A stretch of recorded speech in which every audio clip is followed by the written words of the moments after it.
Bem, o meu trabalho todo de anos gira em torno da palavra cantada por meio da canção, da palavra dramatizada pela via do teatro, da palavra escrita pelo intermédio da literatura infantil e da palavra falada, mais recentemente, por meio da contação de histórias. A palavra falada, a palavra cantada, a palavra dramatizada, ela é som. E todo som, para ser captado, para ser interpretado, precisa de alguém que escute este som. Então, esta relação voz e ouvido, voz e escuta, essa relação para um artista performático como eu é extremamente importante. E a partir do meu ofício de cantar e contar histórias, no meu cotidiano, nas escolas, em feiras de livros, enfim, uma série de oportunidades que tive nesse sentido, pude perceber várias coisas muito interessantes. Por exemplo, um dia eu contei uma história para as crianças e agora eu vou cantar a canção. Era uma canção do trenzinho. Vou cantar a canção. Quando eu dei o primeiro acorde, eram crianças muito pequenininhas. Eu dei o primeiro acorde no violão, todas as crianças começaram a bater palma. Ou seja, o que acontece aí? É um condicionamento que até por desconhecimento dos professores da importância da escuta, do silêncio para se ouvir, para poder captar, interpretar, dar sentido, significado àquilo que você está ouvindo, as próprios professores condicionam as crianças nesse sentido. Então, isso me assustou muito, porque nesse momento, a partir desse momento que as crianças começaram a bater palmas, eu cantando, as crianças não ouviram o violão, as crianças não ouviram o timbre da minha voz, o timbre do instrumento, as crianças não escutaram, não interpretaram a letra da canção. Ou seja, todo aquele momento musical foi por água abaixo. Por quê? Porque não aconteceu a recepção por parte do público, das crianças, uma escuta atenta e significativa.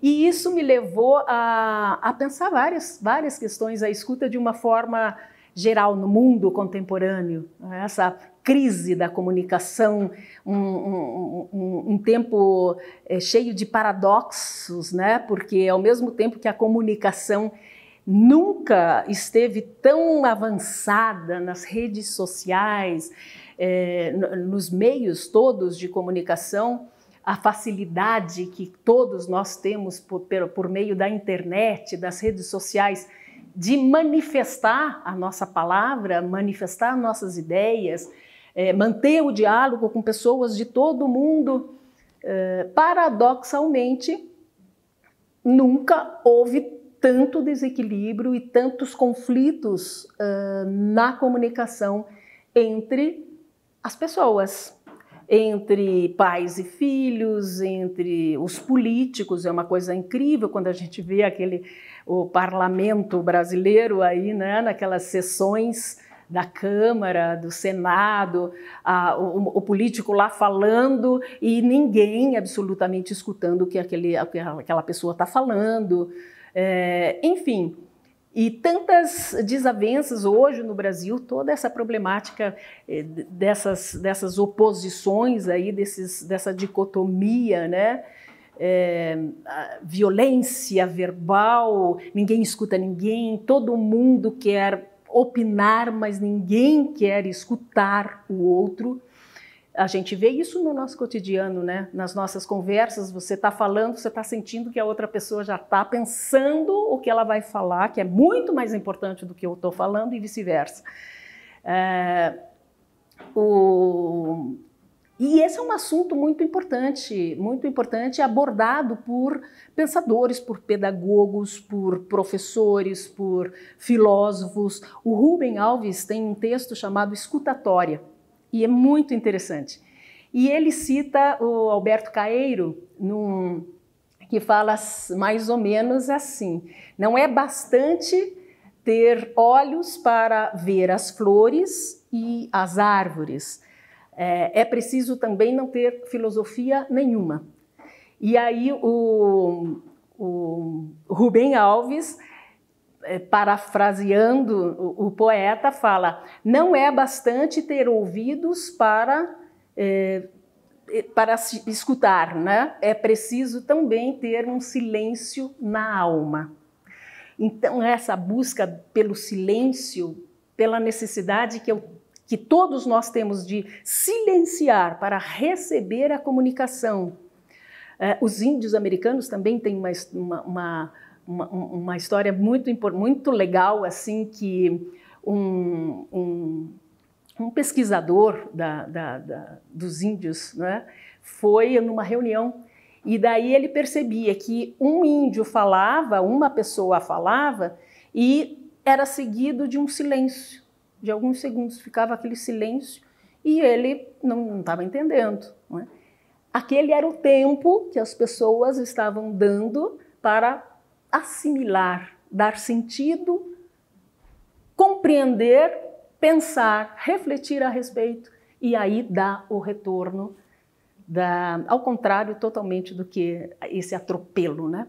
Enfim, tudo isso me levou a pensar assim, uma necessidade de uma artista que usa a palavra falada, a voz performada, não é? Que canta, que eu preciso de ouvidos atentos, eu e todos os artistas que usam a voz como meio de expressão. Isso me levou a vários questionamentos. Eu estou procurando pesquisar, lendo um pouco mais sobre isso.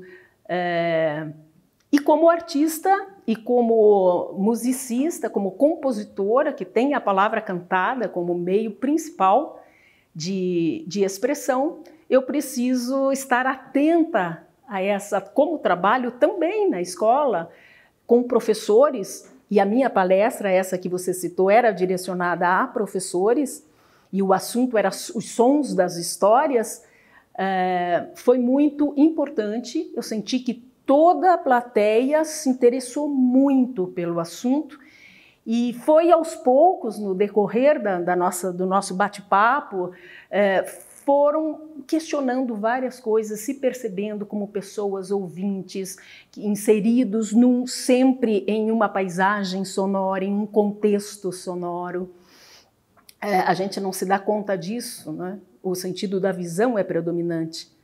E tem até uma pesquisa, não me lembro de quem agora, mas a pessoa fala que 83% da absorção de informação vem através da visão e o restante através da audição, ou seja, 13% por aí, o que é muito interessante. Então, essa negligência com o sentido da audição causa transtornos para as crianças. Então, é uma coisa muito, muito impressionante, e como nós trabalhamos, nós artistas que trabalham com as crianças, professores, pais, precisamos urgentemente dar uma atenção para essa